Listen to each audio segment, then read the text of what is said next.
Hello, this is Angela with Parkrose Permaculture. We are standing up by the street in my permaculture food forest here in Portland, Oregon. Because we're so close to the road, there may be some car noise in this video, be warned. We're hiding out under the shade of my Cannabis grape. This is a great table grape. It won't be ready for a couple more months, but if you have the chance to grow table grapes in your garden, this variety is wonderful. Despite the seeds, it has a great flavor, absolutely worth it to have seeds to enjoy the flavor of this grape. The National Guard is also practicing today directly over my house, so there may be some jet noise.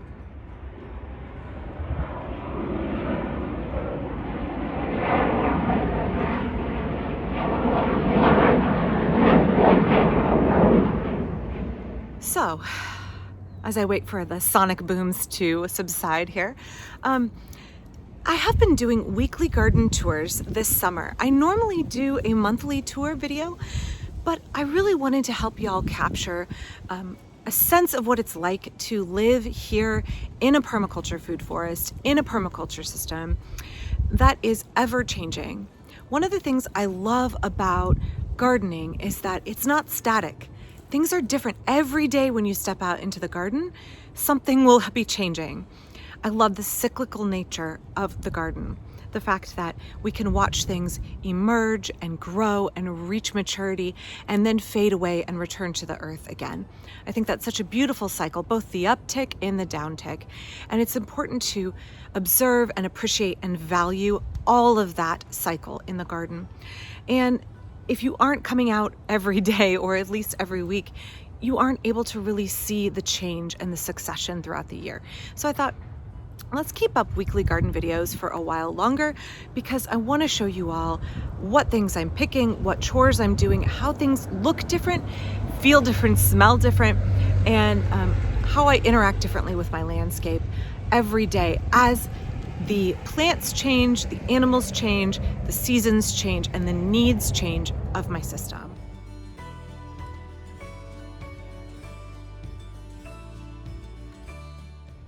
So let me show you a few things around my garden this week here in Portland, Oregon. So standing up in the street here, this is my front yard bed, and there are quite a few chores I'm going to be doing later today. First, you can see this bed is still in process. I have a hole here I'm working on slowly filling, having trouble finding a plant that works well in this spot. But you can see the Rudbeckia is starting to bloom, but the Erigeron is still going very strong.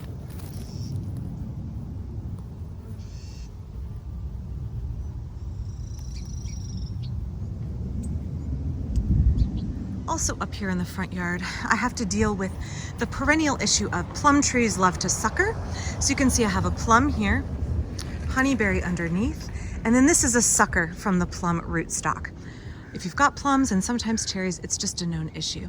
I went through on this plum and removed all of the water sprouts, but it's been warm and they've sent up quite a few more, so I'll be dealing with those later today as well. Here you can see I have a volunteer grape that has come from somewhere. I don't know if it's bird planted or what have you, but my grape arbor is over here on the other side behind these plums. Don't know where this grape came from. We're gonna see what it produces and what variety it ends up being. It's a mystery at this point. So there's definitely a lot of maintenance that happens at this point in July, beyond root suckers and pruning water sprouts. But there's also a lot of picking of produce. I'm really starting to ramp up the picking. This plum here has struggled with a lot of issues, and one of the things that really got to it was sunburn during the heat wave that we had. So I lost quite a bit of fruit off of this plum tree, but I'm starting to really pick every day. I pick several handfuls of plums. Even though it looks ugly and it's troubled by aphids and bacterial canker, it has still produced fantastically well.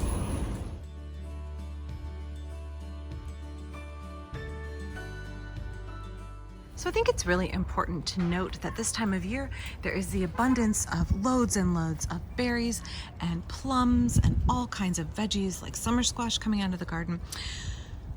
So there's that uptick cycle of fertility and abundance, but it's also important to note that now that we're hitting mid-July, some things are looking tired, doubly so because we had that brutal heat wave and plants got stressed, and also it accelerated the life cycle of a number of plants.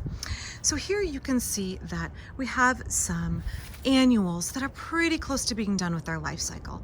And in a formal, highly manicured garden, what you would see is that those would be removed and put into the compost or disposed of so that you never see this part. You only get to see plants at their best, at their peak. And I think it's really important to honor the full life cycle of the plant. Not only because it teaches us about nature and about how nature works, but because the plant still has purpose in our garden.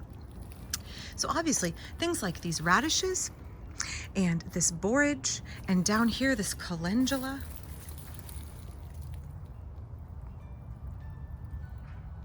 all looking a little bedraggled and tired, but they're starting to set seed. So they still have a purpose for me. Yes, the flowers were here to provide hummingbird food and to provide bee food, which they are still doing. But because they look a little tired, I think a more manicured gardener would be tempted to yank them. I want to leave them, not only so I get seeds next year, but because these still provide habitat and they still serve a purpose. So once they are starting to brown, like this one, and have reached the end, I will pull them up and throw them on the bed, and that way the seeds have a chance to self-sow and the plants have a chance to return to the earth. Despite a little bit of sunburn here and there, everything is still looking pretty darn good. You can see in here,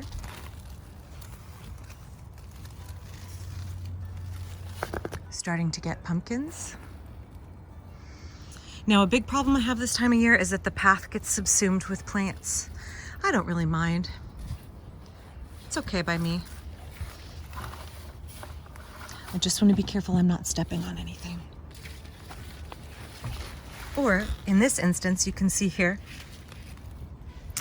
there's a pumpkin all the way across the path that has reached out and its tendrils have grabbed onto the persimmon here. So I just want to remove that carefully. Generally, I let plants go with where they will, but when they have gone across the path, I worry they'll get trampled. So now I'm going to move the pumpkin back to where it's supposed to be going, which is up and over this trellis. You can see one pumpkin has decided to follow the gardening plan. Another one, not so much, and it needs a little help. And that's okay. So this pumpkin, with no help from me whatsoever, this is an Oregon sweetmeat, has taken itself up this trellis. Thank you for behaving. Plants have a mind of their own, and I don't always decide what they're going to do. Sometimes I need to give them a little redirection and a little bit of help. So I mentioned in my previous video, the thing that got hit the worst by the sunburn and the heat wave is my raspberries. But if you look down low, they're still producing huge quantities every single day. I have to come out and pick buckets and buckets. So while the surface of the raspberries, the parts up high, got quite damaged and I need to cut them back, underneath, we're still getting a great crop. Really a resilient plant. Very happy.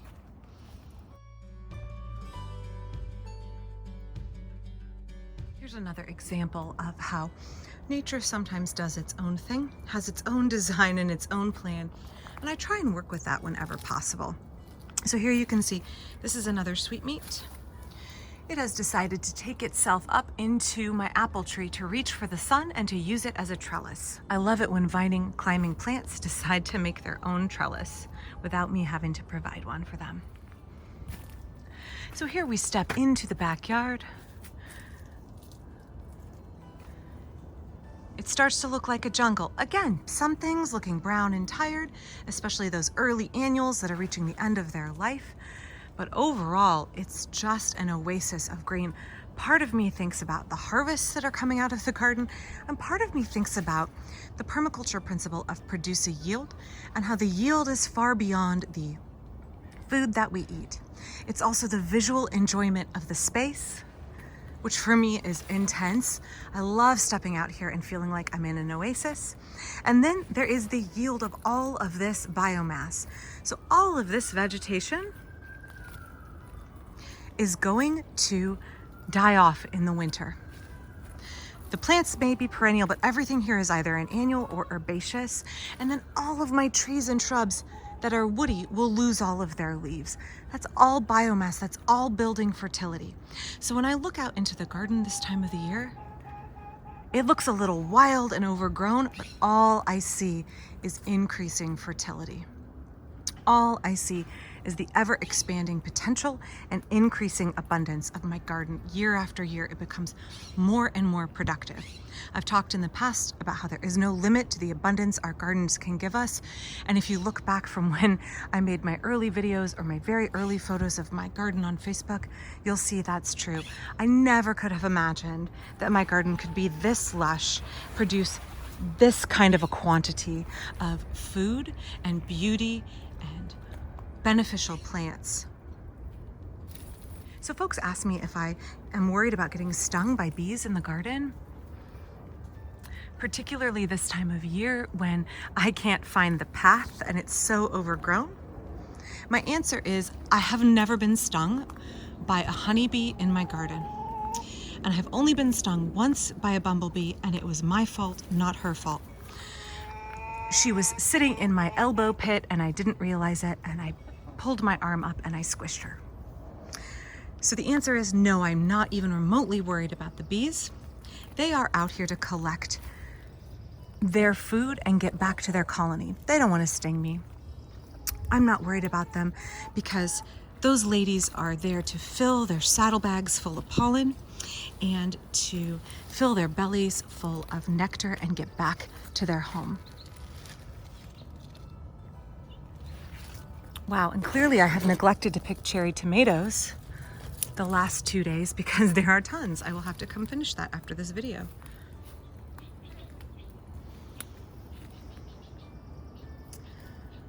Other things I'm watching for that aren't quite ripe but will be soon are my figs. I've got an eye on them every day because they go from hard and inedible to very, very ripe very quickly.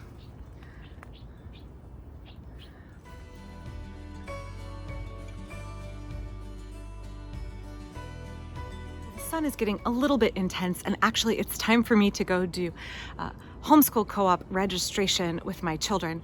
So I'm going to end there for today. I hope that answers a few of your questions and gives you a little bit of a glimpse of my garden in mid-July here. And I hope that you are enjoying your garden and enjoying the transition of the seasons, enjoying the ups and downs, the full cycle of your garden, whether it is things that are still reaching up toward their peak or it is things that are declining and are beginning their journey back to the earth. All of those are valid, beautiful, enjoyable, and educational things in the garden, things that benefit us and benefit our garden ecosystem. So I'll be back next week with another tour, probably a little bit more comprehensive in the orchard, which I didn't cover that much today, because there are a lot of things just on the cusp of being ready there. So if you enjoyed this video and got something out of it, please consider subscribing and give the video a thumbs up. I also have a Patreon in the description. That helps me support myself, my 4 children, and this permaculture project here in Portland, Oregon. Thanks.